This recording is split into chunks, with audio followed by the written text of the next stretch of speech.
В эфире передача «Криминальный Якутск». Сегодня в выпуске. Гол как сокол. В районе городской свалки пьяный мужчина бросался на автомобиле. В смысле, что случилось? Ну, на дорогу, на машину почему кидаетесь? Я кидался. Готовь шубу летом. Злоумышленник похитил шубу из частного дома в Залаге. Как в дом проникли? Дом сломал. Конокрады нашего времени. Как уберечь себя от кражи велосипеда? Оторвал. Тогда трос оттуда. Ну, схватил за раму, получается, велосипеда. И вместе с велосипедом, получается, потянул на себя. Итак, начнем с криминальной хроники. 12 июня вечером на пульт дежурной части столичной полиции поступило сообщение о неадекватных действиях мужчины в районе городской свалки. Со слов очевидцев, голый мужчина бросался на встречные автомобили. Ты можешь говорить Вы же ведь можете одеть на него на Убери руки. Что случилось-то? Что случилось? В смысле, что случилось? Ну, на дорогу, на машину почему кидаетесь? Я кидался. Ну. Ты можешь предоставить мне? Ты где находишься? Вообще, Ну вот, люди говорят. люди говорят, а для тебя говорят это все уже, да? Прохожие. По приезду инспекторов ГАИ и бойцов ОМОНа на месте был обнаружен нетрезвый мужчина. В ходе длительной беседы нарушитель был доставлен на пост ГАИ по Вилюйскому тракту, где его ожидала карета скорой помощи. Тем не менее, от медицинской помощи он отказался. В итоге за ним приехал брат, который под свою ответственность принял родственника. 15 июня в районе Залага была совершена кража из частного дома. Уже на следующий день оперативниками столичного управления МВД был задержан подозреваемый. Как выяснилось, мужчина проник через окно на первом этаже. Добычей стали шуба и сотовый телефон. Подозреваемый ранее судимый. По данному факту возбуждено уголовное дело по статье 158 Уголовного кодекса Российской Федерации. За что задержаны? За воровство.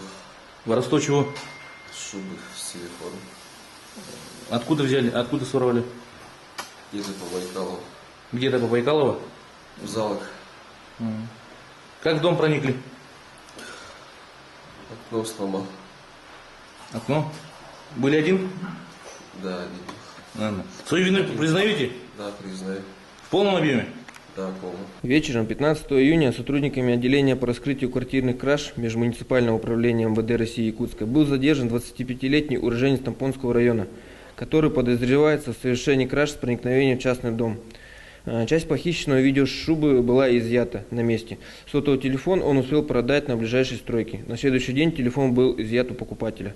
По данному факту возбуждено уголовное дело по части 3 статьи 158 Уголовного кодекса Российской Федерации. Санкция данной статьи предусматривает наказание в виде лишения свободы сроком до 6 лет. Лето – традиционная пора роста велосипедных краж. К сожалению, беспечное отношение граждан к своему имуществу способствует росту подобных преступлений. Чтобы не лишиться велосипеда, никогда не оставляйте технику на улице, даже если вы на минутку заскочили в магазин. Китайского производства противоугонные тросы опытные воры срывают голыми руками, но и достаточно прочный трос легко перерезается с помощью кусачек. Похитить технику с лестничной площадки так же просто, как и с улицы, потому что домофон зачастую открывают незнакомцам, которые представились соседями. Обязательно сохраняйте документы на велосипед. Сделайте несколько фотографий своего транспортного средства, чтобы в случае кражи вы смогли доказать его принадлежность именно вам. Убедительно просим горожан не оставлять вещи без присмотра. Заводите велосипеды в квартиру. Используйте для хранения прихожую или балкон. Граждане должны помнить о том, что несут ответственность за сохранность своего имущества. Как украл? Оторвал. Трос оттуда. Ну, схватил за раму, получается, велосипеда. И вместе с велосипедом, получается, потянул на себя. И трос оторвался. Дальше с велосипедом скрылся с места преступления в сторону дома. Вину свою признаешь? Да, полностью. Полиция просит помочь в поимке подозреваемых. 19 мая в торговом центре «Айсберг» зашли две девушки, одна из которых отвлекала консультантов, а другая, уловив момент, положила в сумку полушубок. По всей имеющейся информации просим обращаться по телефону 8 924 468 68 16. 15 июня в зале заседания Якутской городской думы прошел отчет начальника Межмуниципального управления МВД России Якутска Юрия Левина перед столичными депутатами. На сессии Якутской городской думы депутаты заслушали отчет за 2015 год. По словам Юрия Николаевича, в целом наблюдается улучшение криминальной обстановки в городе Якутске. Также начальником столичной полиции был поднят вопрос о переезде второго отдела полиции в новое здание. и социальная поддержка участковых уполномоченных. По итогам заседания отчет был принят депутатами единогласно. За прошедшую неделю на территории города Якутска было совершено 12 дорожно-транспортных происшествий, в которых погибло 3 человека и 12 получили различные степени травмы. 11 июня в дежурную часть госавтоинспекции поступила информация об опрокидывании автомобиля Toyota Prius в районе поселка Кангаласы. Предварительно установлено, что водитель не справился с управлением и допустил опрокидывание транспортного средства в кювет. За рулем находилась 29-летняя женщина. Также в салоне машины были 2 детей. Женщина с 11-летней дочерью были доставлены в Тулагинскую больницу, но, к сожалению, по пути следования ребенок скончался. У второго ребенка врачи обнаружили закрытый перелом ключицы. При прохождении медосвидетельствования врач-нарколог установил у женщины состояние сильного алкогольного опьянения. Все как получилось, что случилось, как вы думаете? Ехала машина на меня. Угу. Я начала тормозить и в сторону чуть-чуть. Вы ехали по своей полосе движения? Ага. Потом машина это вам создала помеху? Я начала тормозить и в сторону, и машину повело. Вы сегодня ничего не употребляли? Вчера употребляла. Вчера употребляли, да. Необходимо отметить, что погибшая девочка находилась на переднем пассажирском сидении, пострадавший малыш на заднем. Также детские удерживающие устройства отсутствовали, и никто из сидящих в салоне иномарки не был пристегнут. Вечером того же дня на 5-м километре Намцирского тракта водитель УАЗа столкнулся с едущей в попутном направлении Toyota Fielder. Покинув место происшествия, водитель совершил новое столкновение с Маздой Демио, которая ехала во встречном направлении. От удара УАЗ ехал с дороги в кювет и опрокинулся. Пострадавших нет. Мы со стороны города ехал на дачу. После подъема у нас идет спуск небольшой, и на этом спуске нас нагнал УАЗик. Я увидел по зеркалам, что он едет быстро, но я думал, он меня обгонит. А тут слишком солнце светилось, слепило. Из-за этого я ехал не так быстро, а он приехал. Оказывается, он слишком быстро ехал и меня ударил. После ДТП что сделал УАЗик? Он дальше поехал, я чуть-чуть проехался, сигналил, он туда дальше уехал. Не останавливаясь и не выходя из машины? Да. Ехали домой 20 километров в час. Так как дорога очень плохая, мы ехали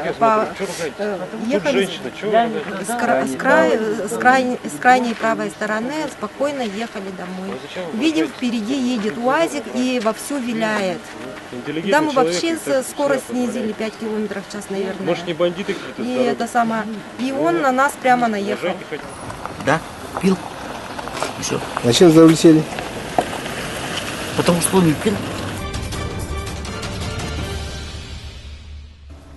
12 июня на 2-м километре Маганского тракта произошло еще одно серьезное дорожно-транспортное происшествие. При оформлении небольшого ДТП инспекторы ГАИ попытались остановить Cadillac Escalade для участия в качестве понятого. Однако водитель внедорожника проигнорировал требования сотрудников и, не подчинившись, резко увеличил скорость. Не справившись с управлением, выехал на встречную полосу. Там автомобиль столкнулся с Toyota Succeed. В результате удара легковушка столкнулась с попутно ехавшей Toyota Allion. Водитель и пассажир Toyota Succeed от полученных травм скончались на месте. Мы ехали с Succeed. Succeed был сзади или спереди вас? Перед вами ехал, мной, да? Ага. Где-то, может, 20-30 метров друг к другу ехали. Скорость небольшая была, да? Это там поворот, небольшая, там даже 40 не было. Ага.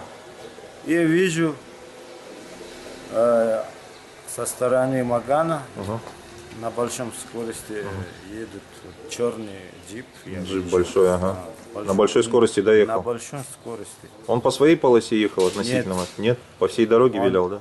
Он на нашей полосе. На вашей стороне полосе ехал, да? Ехал. Навстречу, да? Ехал, да? В лоб прямо, да? В лоб, да. Я не успел отъехать. Сначала на Succeed ударился, и потом Succeed на меня ударился, и все.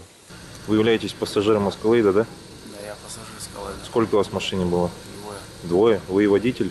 Да. Водитель кем вам приходится? Родственник. Родственник? Откуда ехали? С леса. С леса? Ну, с Маганского тракта? Да. С какого километра примерно? Где именно находились? Я не знаю точно, я знаю, что в лесу были все. В лесу были? Как долго там находились? часа 2-3. Часа 2, что там делали? Ну, просто сидели. Просто сидели, алкоголь употребляли? Я употреблял. Вы употребляли? Водитель был трезвый, да? Не знаю. Да, был трезвый. Был трезвый, да? Понятно. А на требования сотрудников полиции об остановке почему водитель не подчинился? Я спал в тот момент. Вы спали? Ничего не помните, не знаете, да? В отношении водителя Escalade возбуждено уголовное дело по части 6 статьи 264 Уголовного кодекса Российской Федерации. По ходатайству следователя судом избрана мера пресечения в виде ареста. На момент столкновения водитель Escalade отбывал условный срок. Я вообще ничего не помню. Ехал по дороге, удар. А откуда ехали вот? С Намсырского тракта. Намсырского тракта? В сторону Маганского тракта, вернее, с Намсырского, с Маганского. В салоне сколько у вас человек было? Двое. Двое было? Да, машина вылетела какая-то, я не помню марку. Навстречу, и все, и удары, и ничего не помню больше. А до этого где были вы? До этого я ехал, просто катался туда-обратно. По городу или в На Маган. По Маганскому, да, получается?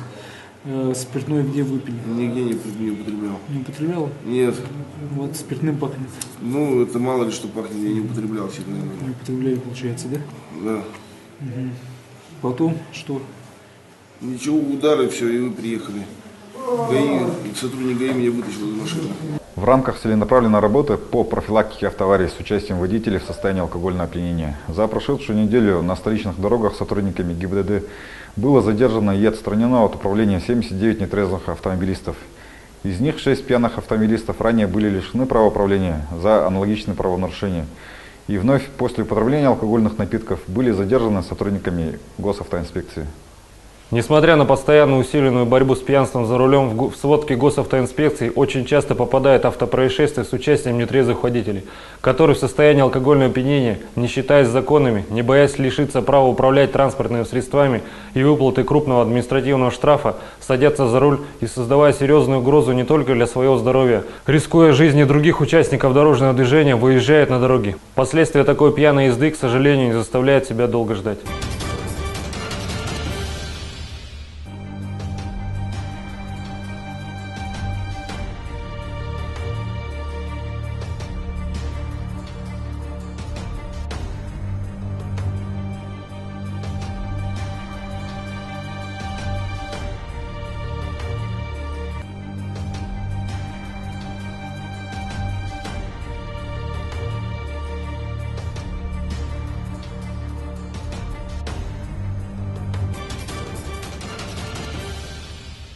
На этом наш выпуск завершен.